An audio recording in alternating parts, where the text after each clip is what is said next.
Hello दोस्तों, स्वागत आप सभी का आपका अपने चैनल बेसिक नॉलेज में। तो कैसे हैं आप लोग? आशा करते हैं सब मस्त है, स्वस्थ हैं और पढ़ाई बहुत ही जबरदस्त तरह से कर रहे हैं। दोस्तों, इस वीडियो में हम लोग बात करने वाले हैं क्लास 9th का विज्ञान की वो सबसे महत्वपूर्ण प्रश्न जो आपके एग्जाम में पूछे जाते हैं। बता दूं, इसका पार्ट 1 भी मैं अपलोड कर चुका हूं। अगर आप लोग नहीं देखे हैं तो इस वीडियो के डिस्क्रिप्शन में वो वीडियो दे देंगे, जरूर देखिएगा। इससे पहले 20 बताया था, आज हम लोग 20 बताएंगे। और अगर आप लोग इस प्रकार का वीडियो और चाहते हैं तो कमेंट में जरूर कमेंट कीजिएगा और सभी दोस्तों तक जरूर शेयर कर दीजिएगा, सभी को सटीक जानकारी और अच्छे से पढ़ाई कर सके। ठीक है, आप लोग एग्जाम नजदीक है, इसलिए तैयारी आप लोगों को भी धुआंधार शानदार तरीके से करनी होगी। देखिए, 20 तक सवाल हम लोगों ने कर चुका है। इससे पहले वाला सवाल क्या है देख लीजिए कि सोडियम ऑक्साइड का सूत्र कैसे करते हैं। उससे पहले वाला था आप लोगों का मोमबत्ती का जलना, रासायनिक परिवर्तन। तो देख लीजिएगा नेक्स्ट वीडियो, इससे पहले वाला वीडियो में मैं डिस्क्रिप्शन में लिंक दे दूंगा, वो जरूर देखिएगा। ठीक है, क्योंकि सवाल तो भैया एग्जाम में कुछ भी रह सकता है ना। चलो देखो, पहला सवाल है 36 ग्राम जल में जल के कितने मोल मौजूद है? 36 ग्राम जल। अच्छा, जल बोले तो क्या बेटा? जल मतलब होता है उसका सूत्र H2O। क्या? H2O। अगर मुझे H2O का मोलर द्रव्यमान निकालने बोले, क्यों? क्योंकि मुझे मोल निकालने बोला है। क्या मुझे बोला? क्या भैया मोल बताओ। तो मोल बराबर फॉर्मूला होता है क्या कि दिया गया द्रव्यमान और बटा क्या हो जाता है बेटा? मोलर द्रव्यमान। मोलर द्रव्यमान। मोलर द्रव्यमान। तो यहां द्रव्यमान एक तो दे दिया है कि 36 ग्राम है, यानी दिया तो है।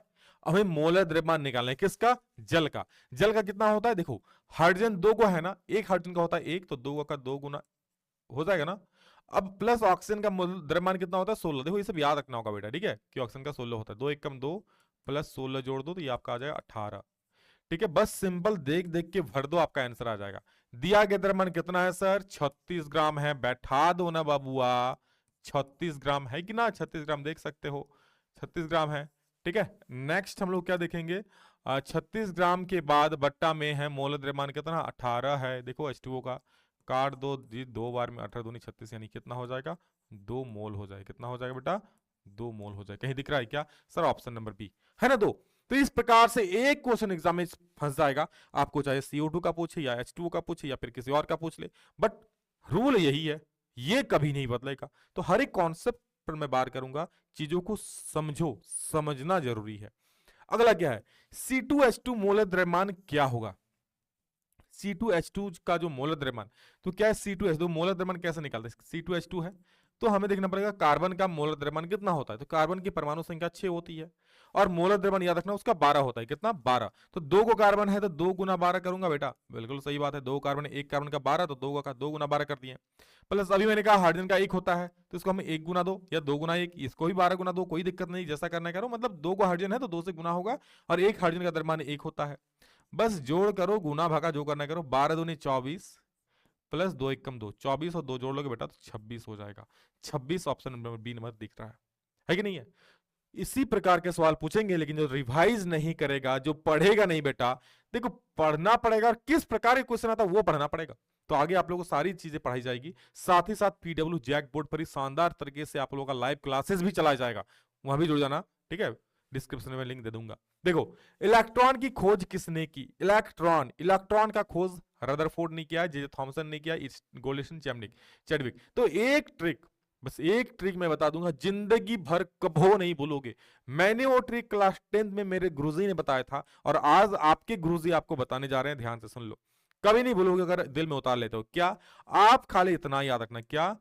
दा गोप चान, ये तो रख ही सकते हो याद, और मुझे याद है तो आप लोग क्यों नहीं, ये रहेगा। ठीक है, दा गोप चान। तो TH से क्या याद रखूंगा? थॉमसन। क्या बेटा?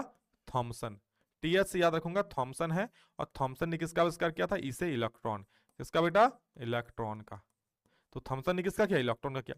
जी से याद रखूंगा गोल्डस्टीन। क्या बेटा? गोल्डस्टीन है ना, जी से याद रखूंगा गोल्डस्टीन। अब गोल्डस्टीन ने किसका आविष्कार किया था? P से प्रोटॉन का। दो कितना अच्छा है। चैडविक, इससे क्या? CH से चैडविक, यानी जेम्स चैडविक। किसका आविष्कार किया? N से न्यूट्रॉन का। याद रहेगा ना? यानी अगर मैं पूछूं न्यूट्रॉन का तो सीधा याद करो, दा गोपचान लास्ट में N आ रहा है, तो चैडविक ने न्यूट्रॉन ने किया था, गोल्डस्टीन ने प्रोटॉन का किया था, और जे थॉमसन ने, थॉमसन है ना, मतलब जे थॉमसन ने किसका किया था सर? इलेक्ट्रॉन का। तो इलेक्ट्रॉन का पूछा है, मार दो जे थॉमसन। अगर अच्छा लगा है तो लाइक जरूर करना। एक प्यारा सा कमेंट आप लोगों का मैं बताता हूं, ताकि आप लोगों का एनर्जी ही है, हमारे लिए ऊर्जा का स्रोत है। बेटा पढ़ो, मस्त रहो, आगे बढ़ो। ठीक है, अगला प्रश्न देखो, गया 21 23 हो गया ना, हाँ 24 नंबर क्या बोल रहा है कि एक तत्व में 11 इलेक्ट्रॉन था 12 न्यूट्रॉन है, उस तत्व का परमाणु संख्या क्या होगा। देखो 24 नंबर प्रश्न क्या बोल रहा है कि एक तत्व में 11 को इलेक्ट्रॉन है और 12 को न्यूट्रॉन है, उस तत्व का परमाणु संख्या क्या होगा। तो मैं आपको बता दूं, परमाणु संख्या इज इक्वल टू प्रोटॉन की संख्या and is equal two electron की संख्या, यानी जितना इलेक्ट्रॉन की संख्या होगा, जितना प्रोटॉन की संख्या होगा, उतना ही बेटा आपका परमाणु संख्या भी होगा। यहां तो प्रोटॉन की संख्या नहीं दी है, तो इलेक्ट्रॉन की संख्या के बराबर परमाणु संख्या हो जाएगी, यानी परमाणु संख्या आप बोल सकते हो इलेक्ट्रॉन के बराबर हो जाएगा, यानी क्या हो जाएगा, परमाणु संख्या 11 हो जाएगा। हाँ, अगर आपको द्रव्यमान निकालने बोलता तो क्या करते, बोलो बोलो क्या करते, दोनों को जोड़ देते। क्लियर है, चलो नेक्स्ट। किसी तत्व के समान समस्थानिक, ध्यान देना बहुत अच्छा क्वेश्चन है, किसी तत्व के समान समस्थानिक में निम्नलिखित में से कौन और परमाणु का समान नहीं होंगे। यानी कोई समस्थानिक है, उसका क्या इनमें से समान नहीं होगा। तो पहले आप समस्थानिक को समझना पड़ेगा। समस्थानिक मतलब होता है मेरे प्यारे बच्चे कि ऐसी परमाणु जिसका परमाणु संख्या समान होता है पर परमाणु द्रव्यमान यानी परमाणु भार अलग होता है। परमाणु भार अलग होता है, परमाणु भार किससे बनता है, न्यूट्रॉन प्लस प्रोटॉन से, न्यूट्रॉन प्लस प्रोटॉन से। और हम समस्थानिक में क्या बोल रहे हैं कि भैया ये परमाणु संख्या समान होता है। परमाणु संख्या समान मतलब, परमाणु संख्या समान मतलब आपका इसमें क्या हो जाएगा, प्रोटॉन की संख्या समान हो जाएगी, क्योंकि परमाणु संख्या बराबर प्रोटॉन की संख्या होती है, पता ही है ना। परमाणु संख्या क्या होती है, जो प्रोटॉन की संख्या वही परमाणु संख्या होती है, याद रखना। अब जब प्रोटॉन की संख्या समान है तो किसकी संख्या यहां पर अलग होना चाहिए, क्योंकि समस्थानिक में क्या द्रव्यमान अलग होता है, तो प्रोटॉन तो भैया बदलेगा नहीं, क्या बदल जाएगा, न्यूट्रॉन, यानी न्यूट्रॉन की संख्या यहां पर क्या हो जाएगी, अलग अलग हो जाएगी, याद रखिएगा। ठीक है ना, चलो जी आगे बढ़े। नेक्स्ट, निम्नलिखित में कौन एक कोशिकीय जीव के उदाहरण, यानी जिसमें एक कोशिकीय जीव कौन है इनमें से, तो अमीबा है।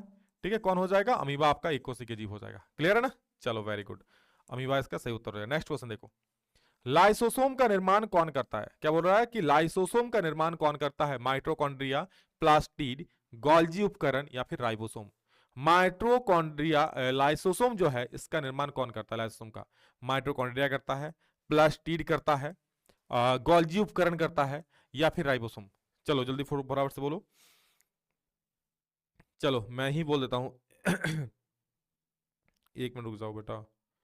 लाइसोसोम को आत्मघाती थैली कहते हैं ना, बिल्कुल सर, आत्मघाती ही थैली ही बोलते हैं। ठीक है, तो याद रखना बेटा, इसका जो सही उत्तर हो जाएगा ना, लाइसोसोम का निर्माण गोल्जी उपकरण करता है। कौन करता है, गोल्जी उपकरण, याद रखिएगा। ठीक है, चलो अगला सवाल है, कोशिका झिल्ली के आर पार पदार्थों का आना जाना किस प्रक्रिया के द्वारा होता है, अवशोषण के द्वारा, विसरण के द्वारा, परासरण के द्वारा कि संवहन के द्वारा।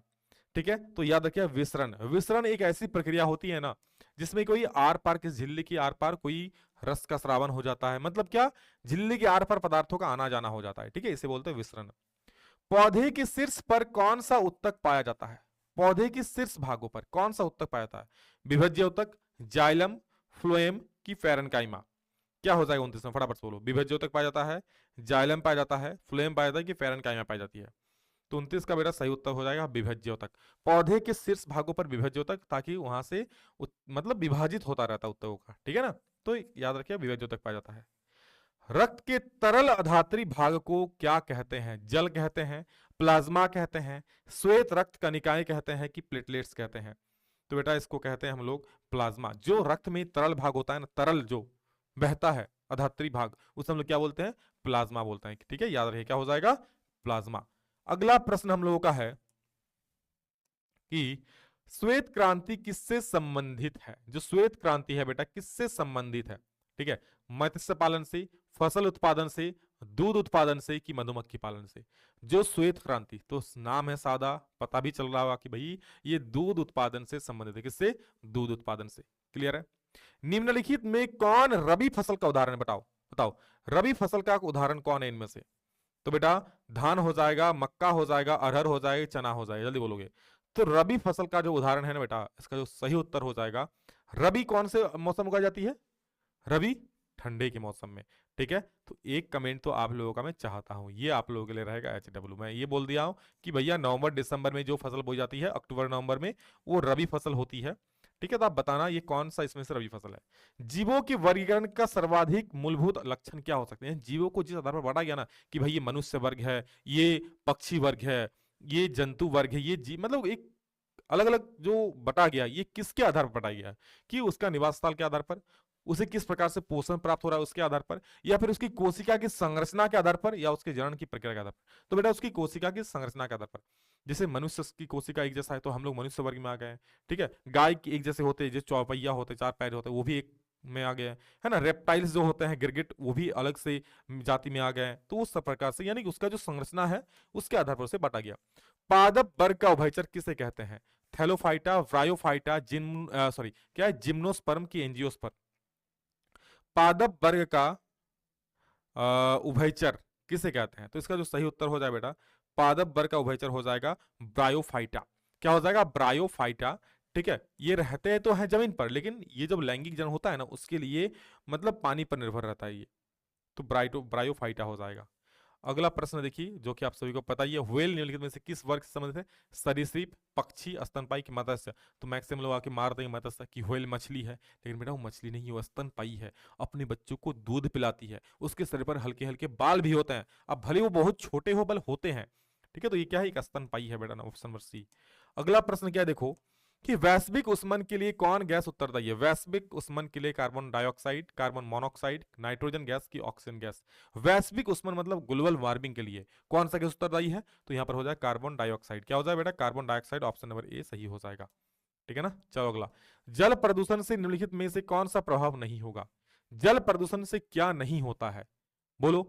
जल के तापमान में परिवर्तन नहीं होता है, हैजा नहीं होता है, जल में ऑक्सीजन की कमी, या फेफड़े। तो अगर जल में कोई प्रॉब्लम है ना तो फेफड़े से संबंधित रोग नहीं होगा। हाँ, वायु में कोई दिक्कत है तो हमें फेफड़े से संबंधित रोग हो सकते हैं क्योंकि हम लोग श्वास ले रहे हैं, है ना।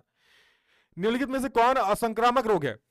तो देखो, सर्दी जुकाम जो है, खांसी जुकाम, हैजा, कालाजार, ये सब संक्रामक रोग है, सिक्स हो सकता है। लेकिन जो रतौंधी है ना बेटा, रतौंधी यानी ऑप्शन नंबर बी जो है रतौंधी, ये आपका संक्रामक रोग नहीं है। ये होता है ना भाई, कह सकते हो रतौंधी मतलब क्या, रात में जिसको दिखाई नहीं देता है। ठीक है, तो ये संक्रमण है कि भाई उसके संपर्क में आए तो हमें हो गया, ऐसा नहीं होता ये, है ना। अगला देखो, निम्नलिखित में कौन दीर्घकालिक लोग के उदाहरण, नहीं रोग के उदाहरण। तो दीर्घकालिक रोग यहाँ पर देखो, एक तो टीबी भी होता है, मधुमेह भी होता है। तो ये दोनों से सही हो सकता है, लेकिन ज्यादा मारोगे तो वही टीबी होता है, ये लंबा भी होता है। वैसे मधुमेह भी लंबी ही होती है, थोड़ा ऑप्शन सही देना चाहिए था। देखो, जीवाणु निम्नलिखित में से कौन वर्ग में आते हैं? बता दो, जीवाणु इनमें से कौन से वर्ग में आते हैं? प्रोटिस्टा, मोनेरा, प्लांटी की फंजाई।